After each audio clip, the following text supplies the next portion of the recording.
Hola amigos de Al Día Noticias, atención a las noticias más importantes de este momento en Bogotá, Colombia y el mundo para hoy viernes 30 de agosto del año 2024. Avanza el paro de los camioneros en todo el territorio colombiano, el ACPM, fletes y más. Las razones por las que protestan los camioneros en Colombia, el gobierno anunció una inminente alza en los precios de la ACPM. Los camioneros reaccionan y protestan por esta medida. Así está el panorama en las calles de Bogotá y otras ciudades del país. Los camioneros se encuentran en un punto de inflexión debido a la propuesta de aumento en el precio del diésel de la CPM.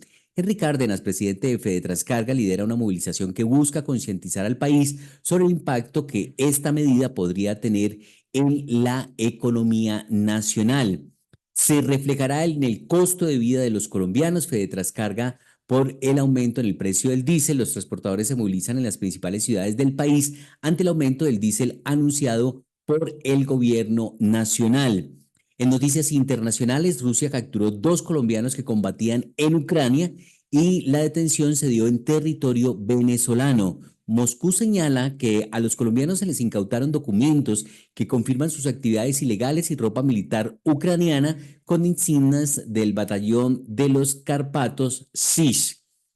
En otras noticias, la Procuraduría formuló pliego de cargos al exdirector de la Unidad Nacional de Gestión del Riesgo por presuntas irregularidades durante la pandemia. Uno de los contratos más controvertidos fue el que involucraba más de 93.500 millones de pesos para el suministro de ventiladores destinados a las unidades de cuidados intensivos. Según la Procuraduría, la gestión de Eduardo José González, director de la Unidad Nacional de Gestión del Riesgo, quien ocupó este cargo entre el 2018 y el 2022, genera dudas. El ente de control formuló un pliego de cargos en su contra, señalando presuntas irregularidades en la firma de 4 contratos destinados a enfrentar la crisis sanitaria durante la pandemia del COVID-19.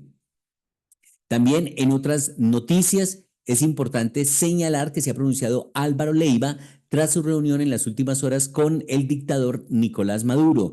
Leiva explicó el motivo de su visita a Venezuela y anunció que repetirá el encuentro con Maduro. La visita fue confirmada el miércoles por el propio Maduro, que publicó varias fotos con Leiva, el primer ministro de Exteriores nombrado por Gustavo Petro durante su gobierno. Así que parece que esta visita no se hizo a título de representación del gobierno colombiano y hay muchas especulaciones si estaría llevando un mensaje, si estaría en calidad de mensajero del presidente colombiano Gustavo Petro. En noticias de orden público y de los procesos de paz, pues se ha pronunciado el alto consejero presidencial para la paz, Oti Patiño, aseguró que se agotan las posibilidades de paz con el ELN, patean la lonchera, aseguró Patiño. El comisionado de paz dijo que el ELN quiere doblegar al gobierno para que atienda sus peticiones en las conversaciones de paz. Mientras tanto, arrecian sus ataques terroristas en buena parte de la geografía nacional. Hay buenas noticias para Colombia en materia deportiva. José Gregorio Lemos le dio la primera medalla de oro para Colombia en los Juegos Paralímpicos. En el lanzamiento de jabalina, el plusmarquista José Gregorio Lemos alcanzó la presea dorada con un registro de 63.81 metros, que significó un récord mundial. Así que este viernes arrancó con buenas noticias para el deporte colombiano y llegaron desde París. En los Juegos Olímpicos, José Gregorio Lemos quedó con medalla de oro en el lanzamiento de jabalina en la categoría F38.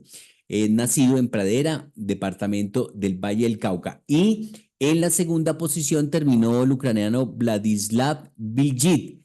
El bronce fue para el representante de China.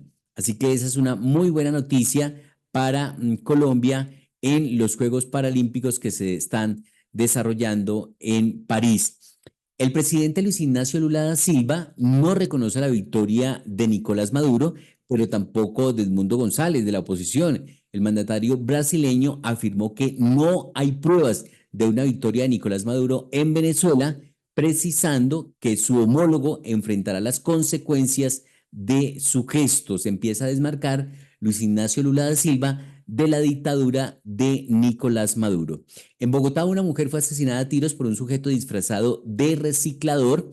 Según las primeras versiones, el hombre disparó contra la víctima y se fue corriendo del lugar. Este homicidio en contra de mujeres es el tercero que se ha registrado en Bogotá en las últimas 48 horas, según reporte de las autoridades. Los casos de extorsión en la localidad de Kennedy, del sur de Bogotá, aumentaron de 500 a 1.300 en tan solo un año. El Tren de Aragua y la Banda de Satanás son los grupos señalados de cometer extorsión en la localidad de Kennedy. Las autoridades adelantan operativos para combatir este flagelo. Daniel Sancho, el español que asesinó a un cirujano colombiano, es trasladado a una cárcel a la que se llega solo en barco. El mismo Daniel Sancho confirmó que será cambiado de prisión. Le había solicitado al juez permanecer en la penitenciaría actual, considerada amable en Tailandia. En noticias nacionales, fuentes de alta confiabilidad confirmaron que el excomandante del ejército colombiano, el general Luis Mauricio Espina, ya no sería el nuevo cónsul de Colombia en Madrid, España. La decisión se basó en que escucharon la comunidad colombiana que insistió que el trabajo consular del hoy cónsul Rodrigo Pinzón ha sido bueno y efectivo.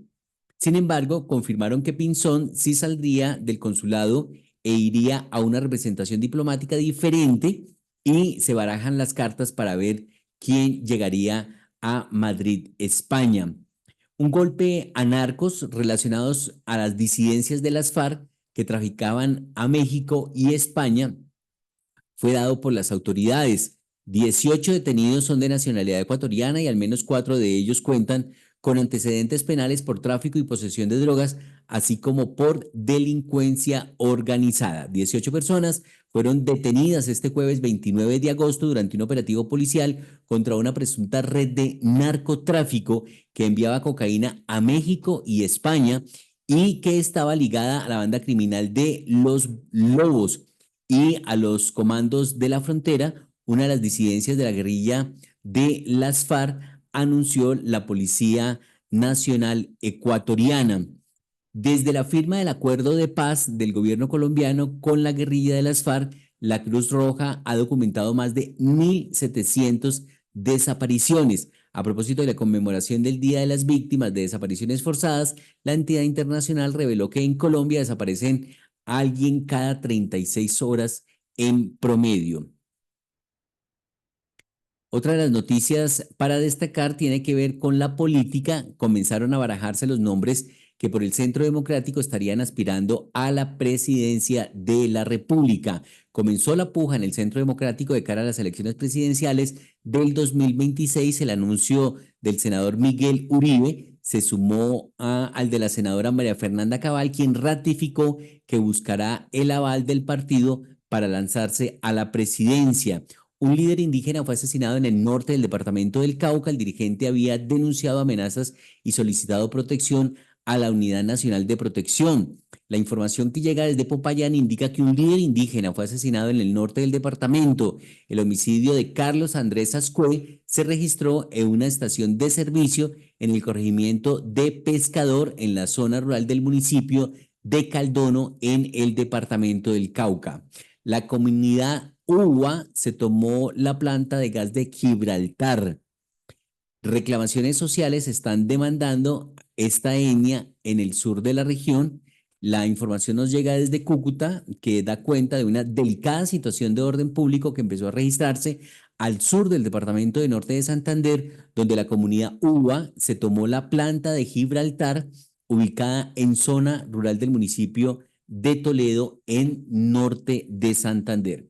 Varios vehículos fueron incinerados en la vía de la costa a la costa atlántica, esto en Valdivia, departamento de Antioquia.